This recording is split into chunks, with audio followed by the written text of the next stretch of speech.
My guest today is Sarah Vandaiyar, and she's a project engineer for TransCanada in Calgary, but she's also the president and CEO of the Young Pipeliners Association of Canada. The Young Pipeliners Association consists of a membership now about 1,700 who are 35 years or younger, working or studying to be in the energy and pipeline industry. Ms. Vandaiyar is a chemical engineer and a solid advocate of Canada's energy source. You began, if I understand correctly, you began your work in this industry in Fort Mac. Now, it was 10 years ago? Yes. What was it like up there then? There were a lot of young people out there. It was mostly their first job, and I think it was a really great place to learn and meet new people from all across the country. For me, it was exciting. It was a big adventure. I'd grown up in Toronto and went to this new place, Fort McMurray, and Fort McMurray is not Toronto. no, that's for sure. But I loved it. I got to meet lots of people, and there are lots of people that I still keep in touch with because it's such a tight-knit community. So when you went there first, you said there's a lot of young people. Are they from all over, or are they mainly from Alberta? No, all over. I don't know that I actually met very many people from Alberta. I mean, I met lots of people from Ontario, Quebec. A lot of the Maritimes folks were out there, and so it's a great place for people to work, and yeah. What did you think while you were working there? Because even 10 years ago, Fort McMurray was more or less the chosen symbol of the anti-oil protest. And I knew Mayor Melissa Blake, and I've met some of the stuff that was being written in Canada, in the States, in Great Britain, about Fort Mac and the tar sands. Did this put anything like a pall over your own feelings at the time? No, I knew that when I was going to work and when everybody else that I knew was going to work every day, we were doing the best that we could, really doing what we do best. Yeah. So. Yeah, but I've met, again, a fair number of the workers of all ages out there, and certainly over time, the unending, this is the evil project, this is the dirtiest oil on the planet, and Fort Mac is the tipping point, and we had this over and over and over, and you had those ridiculous pseudo-celebrities popping up that called it Hiroshima and all these things.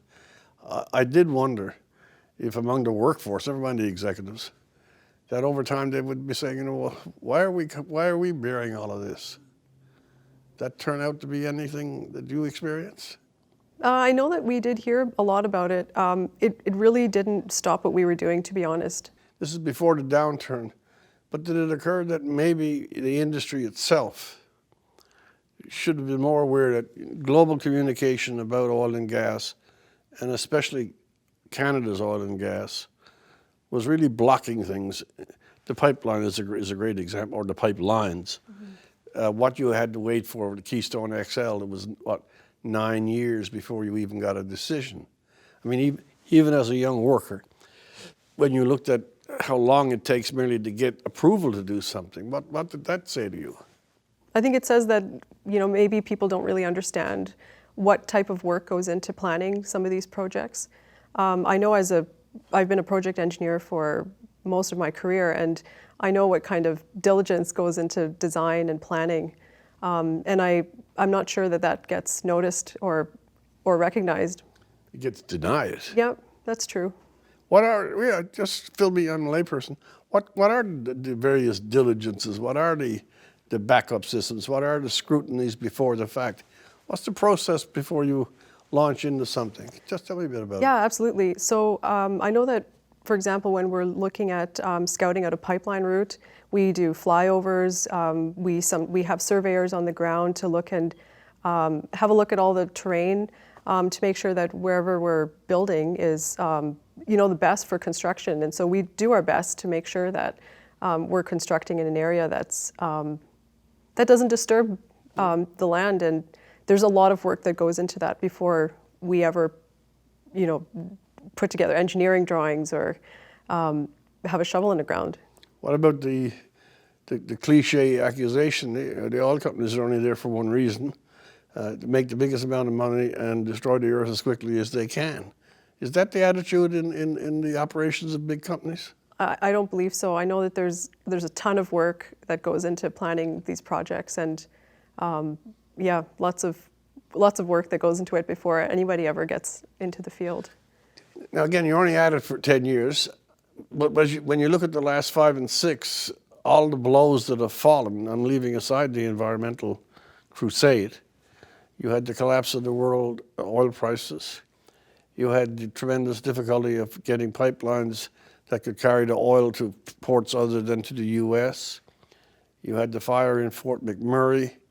What in your view, what's the overall impact of these various factors to the health of the oil and gas industry?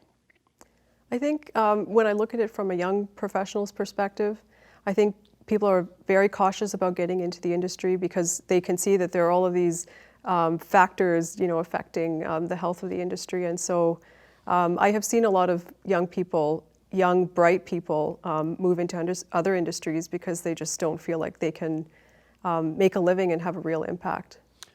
Would these be Canadians in the main? Absolutely, yeah. So it is a very technical operation. It's highly sophisticated. It has great value because it's one of the key resources that we have. It must be a little sad that you see people with all that skill doing something very useful, looking at the climate. I don't mean the environment climate, but the political and social climate, and saying, well, I actually got to leave. Yeah, absolutely. It's a sad reality for young professionals because they're getting started in their career. Maybe they have young families, and they have to make the choice whether to stick it out in this environment or take their talent elsewhere. Why are you sticking it out? Because I am very passionate about what's happening here, and I really believe that there's an opportunity here for young professionals to make a difference. What would you say, to someone your own age or someone slightly younger, and especially in this context, what we're talking about now, political and otherwise, economic, if they were thinking about this, what would be the attractions and what would be the worries? That's a good question. I've had a number of people ask me that question, and I would say to them, young people bring a great deal of creativity and fresh eyes to what we're doing in the pipeline industry, or in the oil and gas industry. And that's what we need now more than ever, with creating efficiencies and getting better at what we do. So absolutely, this is the place to be if you want to really make an impact. Do you know if other companies and other countries who are into the development of oil and gas and building pipelines and all, do they lean at all on any of the Canadian experience or the Canadian expertise? I know that there are Canadian companies that work very closely with other international groups. There's a lot of knowledge sharing within this industry, and I think that's really important to progress the industry. If you had the chance, we're going to be interviewing in this series Premier Kenny, and he's obviously dealing with the political untying of the knot that's here. What are the things that leadership in politics can do to take away some of these needless burdens and to make the industry as attractive as it has the right to be? That's a really good question. And with my work with the Young Pipeliners Association, we've actually got in front of some of these political leaders. We actually testified in front of the Senate committee regarding C-69. And there we talked about making sure that the industry is competitive so that you keep some of this talent here. And I think that's really important, and that's what we would reiterate to our political leaders today. For people outside this issue, explain to me in some detail, what is Bill C-69 and what are the impediments it imposes? So Bill C-69 is looking at bringing some new regulations around how we develop oil and gas in Canada. And for a lot of groups, it means that there would be significant impediments to new development in this country. And when young professionals go to Ottawa and they get the chance to sit before a Senate committee, you're straightforward. What kind of feedback did you get from the senators? I got really incredible feedback. I know they were incredibly excited to see somebody young from the industry. And they assured me that this, some of the senators said to me that they want to make sure that this industry stays competitive for young people. So that's really encouraging. The one pipeline that gets all the attention, because it's been around so long for one reason, I think it's about 7 years now, the Trans Mountain. I mean, that's been going and going and going. Was it 16 court cases, protests, injunctions, permissions, and then taking back permissions? Tell me your feeling about, that this is just one pipeline, and you got about 7 years, and it's still not there. What's that like? Yeah. So again, through the Young Pipeliners Association, we did put out a statement on what's been happening with the Trans Mountain expansion, and we think it's kind of symbolic for what the regulation looks like here in Canada, and we want to make sure that we're sending, or our leaders are sending, a clear message about future development here. And given the way things have been going, we just don't believe that the right message has been sent. Do you ever give thought yourself to drawing a contrast? In the last 4 and 5 years in particular, the United States has, through shale and other things, has massively expanded its industry. I think it's the world's leader right now, if I'm not mistaken. Whereas up here, it's been a legalistic and protest stalemate. Just tell, what do these two worlds appear like to you? Yeah, I know that I've had a couple of conversations about this with my peers, and they're really surprised with that contrast. They say, well, there's all this development going on in the U.S., and we've got all this resource. Why can't we do it here? And I think it does trouble our young people here, our young professionals that want to. Does it also mean that those same professionals, if you can't even get a permit, that they're going to wander down to the States? Yeah, and unfortunately, that's the reality for a lot of young people. If they can't have meaningful work here, then yeah, definitely the United States is an attractive option. Does it come to a tripping point that if we continue to stagnate and hold back projects and multiply regulatory systems that once again leave unbuilt, unmade, unachieved, that at some point the whole industry's force and weight is in the States, and if we even changed the atmosphere up here, the industry would already have drifted down there. Yeah, I do believe that. I think we could see a lot of talent move out of this country just with how stagnant things are with the oil and gas industry. I really believe that. Do you talk to any people now in Fort Mac that you knew when you were there first? I have a few people that I keep in touch with. Mm-hmm. Yeah. What are they saying? Fort Mac isn't what it used to be. I remember 10 years ago they were attracting young families and there was lots of construction going on, but a lot of that has dried up, and it's disheartening, I think, for people. Tell me, you've already referenced it, but tell me something again for the outside audience, this Young Pipelines Association. Mm-hmm. What is that, and why did you get involved in it? Yeah, so the Young Pipeliners Association of Canada is a not-profit, and it's run totally by volunteers. We're 1,400 people across Canada. Yeah. Yep, and we've got 3 chapters, one in Calgary, Edmonton, and Vancouver, and we're looking at starting one up in Toronto and Ottawa. And our mandate really is to create a sustainable future for the pipeline industry. And that means we work very closely with industry associations, including the Canadian Energy Pipeline Association. We get involved with a lot of their work, and we try and give young people an opportunity to get exposed to different issues. How does the chapter in Vancouver fare? We are trying to grow it. We're trying to grow it, but we've got a strong contingent there. Do you face opposition? I think we did at one point, and we're definitely trying to navigate around that.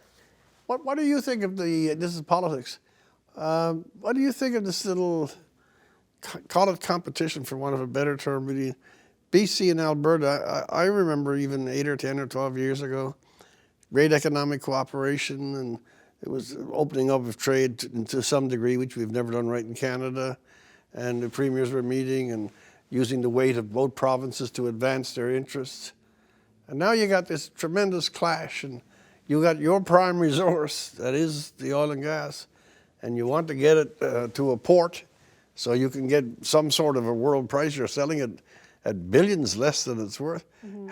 How do you see, does this tell you something about Canada, or what's thinking that for you? Yeah, it's personally very sad to see that we're not able to cooperate a little bit more, because we've got this incredible resource that has the potential to fund these incredible programs for Canadians across the country. And I hope that we can somehow, come together as a country to come up with a solution for everyone that benefits everybody. Now, you're into the Young Pipelines Association, and if you were listening to the Sierras and Elizabeth May and a few other deranged people, the idea that a pipeline has to be stopped at all costs. I mean, even in the federal election, May was going on that if Trans Mountain gets built, I won't be supporting anybody. I don't know, how do you explain such irrational opposition to what is essentially mechanical and technical, mm-hmm. and from what I'm told is the safest way to. How did this become so big a controversy? I think we lost where our commonalities. I think if there was an opportunity to speak to some of these individuals, they would understand that young professionals in the industry have the same concerns as some of these individuals, and that we're working towards the same end. And I think it's really important to focus on some of those common foundations.